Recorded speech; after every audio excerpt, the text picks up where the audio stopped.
नमस्कार मंडळी, स्वागत आहे तुमचं सगळ्यांचं आपल्या लाडक्या यूट्यूब चॅनलवरती। तर आजच्या व्हिडिओमध्ये आपण जाणून घेणार आहे तुमच्या आवडत्या मालिकेची संपूर्ण अपडेट। त्याच्यामुळे व्हिडिओ शेवटपर्यंत बघा आणि चॅनलवरती नसेल तर चॅनलला सबस्क्राइब करायला अजिबात देखील विसरू नका। तर कमळी आणि ऋषीचं होणार आता धूमधडाक्यात लग्न। तर कामिनी आणि रागिणीचं येणार सगळ्यांसमोर खरं सत्य। नक्की काय घडतं त्याला संपूर्ण अपडेट जाणून घेऊया।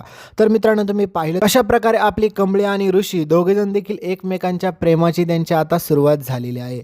म्हणजेच दोघेजण देखील एकमेकांच्या हळूहळू आता प्रेमात पडायला लागलेले आहेत। पण दुसरीकडे मात्र तुम्ही पाहिलंच असेल की कशा प्रकारे ही माजरडी कामिनी आणि रागिनी सोबतच उभ्या असतात, कारण की त्या दोघींना देखील माहीत असतं की लवकरात लवकर ह्या कमळीचा काटा काढला पाहिजे, नाहीतर ही कमळी कधी आपल्याला सापासारखी डसल ना हे सांगता देखील येणार नाहीये। आजपर्यंत आपल्यावरती एवढी वाईट वेळ आलेली आहे ना, ह्या सगळ्याला जबाबदार मात्र ही फक्त कमळीच आहे। हे असंच जर चालू राहिलं ना तर म्हणतात की लवकरात लवकर आपल्याला कमळीचा काटा काढला पाहिजे, नाहीतर आपण रस्त्यावरती भीक मागायला लवकरच येऊ।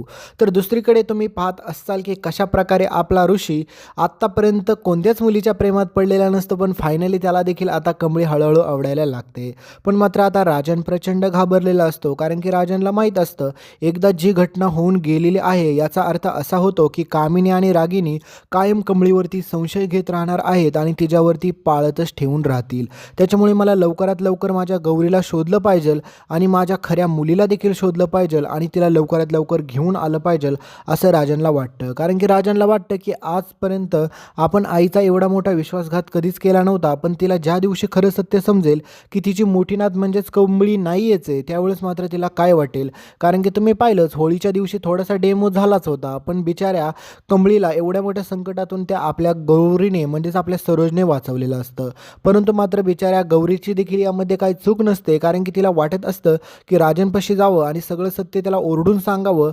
पण विषय असा असतो की जर कामिनीला सत्य हे कळालं की गौरी इथेच जिवंत आहे तर ही कामिनी तिला मारायला देखील मागे पुढे पाहणार नाही, हे तुम्हाला चांगलंच माहीत आहे। पण आता काही जरी झालं तरी शेवटी मात्र आपली गौरी कमळीला भेटण्याचा खूप वेळा प्रयत्न करत असते, पण तिला असं वाटते की जर कमळीला जर सत्य आता कळालं तर खूप मोठा पुढे प्रॉब्लेम होऊ शकतो। त्याच्यामुळे आपली गौरी कोणाला देखील हे सत्य सांगत नसते। पण दुसरीकडे मित्रांनो, सगळ्यात मोठा भयानक राग पेटलेला असतो, कारण की तुम्हाला माहितीच आहे की नयनताराला अजिबात देखील आवडत नसतं की कमळी किंवा अनिका दोघींपैकी कोणी जरी ऋषीच्या जवळ गेलं तरी। आणि पुढे घडणारी गोष्टच अशी आहे मित्रांनो, कारण की कमळी आणि ऋषी आता एकमेकांच्या प्रेमात हळूहळू पडतात आणि त्यांच्या प्रेमाचं रूपांतर पुढे आता लग्नापर्यंत जातं। आणि मित्रांनो, तुम्हाला माहीतच असेल की आता नयनताराने देखील आपल्या आजीला म्हणजेच अन्नपूर्णा आजींना शब्द दिला होता की ज्यावेळेस माझी मोठी नात येईल त्यावेळेस मात्र ऋषीचं लग्न तिच्यासोबत लावून दिलं जाईल म्हणून। पण मित्रांनो, आता सगळ्यात भयानक गोष्ट अशी घडते की नयनताराला कमळी अजिबात देखील आवडलेली नसते। त्याच्यामुळे नयनतारा ठरवते की माझ्या ऋषीचं लग्न मी कोणासोबत देखील लावल, पण ह्या कमळीसोबत कधीच लावणार नाहीये। माहीत नाही ह्या नयनताराला आपल्या कमळीचा एवढा राग का येतो, पण तिने हे विसरलं नाही पाहिजे की आजपर्यंत तुझा ऋषी एवढा सुरक्षित आहे त्याला 99% आमची कमळीच जबाबदार आहे। कारण की तुम्हाला माहितीच आहे की या अनेकाने किती मोठ्या ट्रॅपमध्ये आपल्या ऋषीला फसवलेलं होतं आणि त्याच्यानंतर मात्र ती ऋषीसोबत लग्न देखील करणार होती, पण आपल्या कमळीने योग्य वेळेस येऊन ऋषी सरांना वाचवलं। पण फायनली आता ह्या दोघांच्या लग्नाची सुपारी पुढे फुटणारच आहे मित्रांनो। पण त्याच्या अगोदर घडणार आहे भयानक अशी गोष्ट, म्हणजेच आपला ऋषी सर आता कमळीच्या प्रेमात असा तसा पडत नाही, पण बिचारी कमळी ऋषी सर प्रेमात पडल्यावर हेच विसरून जाते की मात्र तिच्या आयुष्यात अजून देखील काही संकट येणार आहेत। कारण की सगळ्यांना असं वाटतं की आता कमळी खूप सुखी राहील, खूप चांगली राहील, पण तिने देखील स्वप्नात कधी विचार केला नसेल की तिच्या आयुष्यात काय संकट येणार आहे ते। कारण की आपल्या कमळीला अजून मुळात हे सत्यच माहीत नसतं की राजन सरांची खरी मुलगी तीच आहे म्हणून। बिचारे कमळीला वाटत असतं की आपण इथे असं किती दिवस राहणार, त्याच्यामुळे मी कोणाला ना कोणाला फसवत आहे असं तिला देखील फील होत असतं। तर दुसरीकडे मात्र तिचे आबा नाहीत ह्या जगामध्ये याबाबत तिला देखील काही सत्य माहीत नसतं।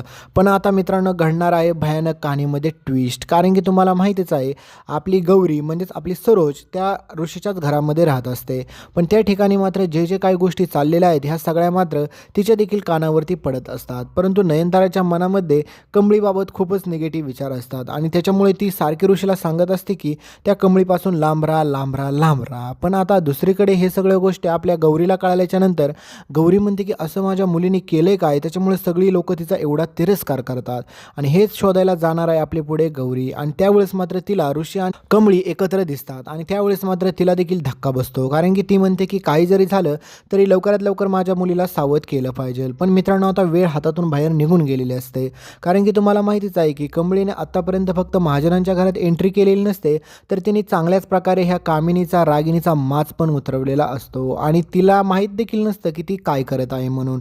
आता दुसरीकडे मित्रांनो, तुम्ही अशा प्रकारे काही गोष्टी पाहाचाल की त्यावेळेस तुम्ही विचार देखील केला नसेल, कारण की ह्या कामिनीचा राग एवढा आता अनावर झालेला असतो की कामिनी म्हणते की ज्या प्रकारे ह्या कमळीने आमचा छळ केला आहे ना, त्याच्यापेक्षा 10 पटीने नाही त्याला शिक्षा दिली तर मी नावाची कामिनी नाही, कारण की मी तिच्या आईला तर काय, मी कोणाला सोडणार नाही आहे. दुसरीकडे आता ती पहिली गोष्ट ह्या गोष्टीचा शोध लावत असतात की त्या पत्रातलं अक्षर बदललंच कसं काय. त्याच्यामुळे त्या दोघीजणी प्रचंड चिडलेल्या असतात. त्यांना कळत नसतं की काय करावं, कशाप्रकारे कोणावर राग काढावा, कसा संताप व्यक्त करावा. त्याच्यामुळे त्या दोघीजणींना देखील माहीत असतं की नक्कीच काही ना काही गडबड इथेच झालेली आहे आणि ह्या सगळ्याचा बदला घेण्यासाठी मात्र कामिनी आणि रागिनी आपल्या कमळीवरती तुटून पडतात, कारण की ते म्हणतात की काही जरी झालं ना तरी कमळीचा बदला घ्यायचा म्हणजे घ्यायचाच.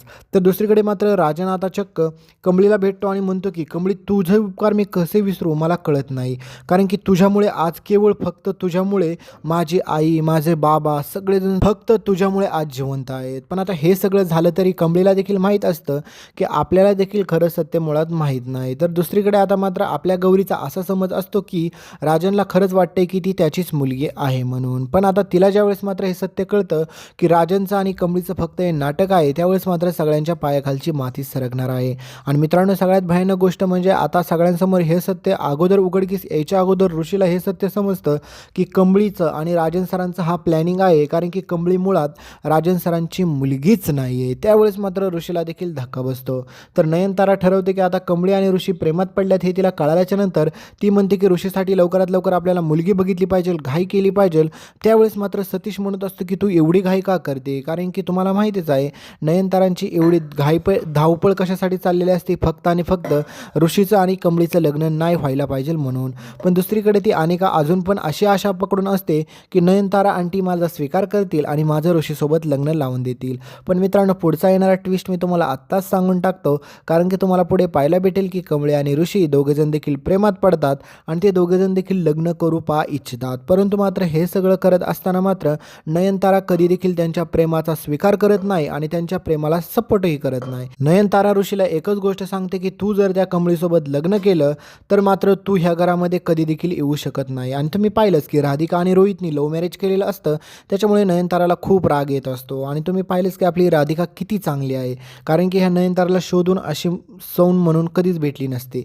पण मित्रांनो, तुम्हीच सांगा आता आपल्या कमळीचं आणि ऋषी सरांचं लग्न झाल्याच्या नंतर ही नयनतारा तिचा स्वीकार करेल का? कारण की ह्या नयनताराकडे पाहिल्याच्या नंतर एक गोष्ट समजते की आपल्या कमळीचं आणि ऋषीचं लग्न जर झालं तर ही नयनतारा कधी पण त्यांचा स्वीकार करणार नाही आहे. तर मित्रांनो, हाच सगळ्यात मोठा पुढचा ट्विस्ट आहे आणि तो तुम्हाला लवकरच पुढे पाहायला भेटेल. पण तोपर्यंत मित्रांनो, एक गोष्ट कमेंट करून नक्की सांगा, कारण की ही कामिनी आणि रागिनी आता शांत बसणार नाही आहेत. त्या कमळीचा बदला घेतल्याशिवाय त्या शांत बसणार नाहीत.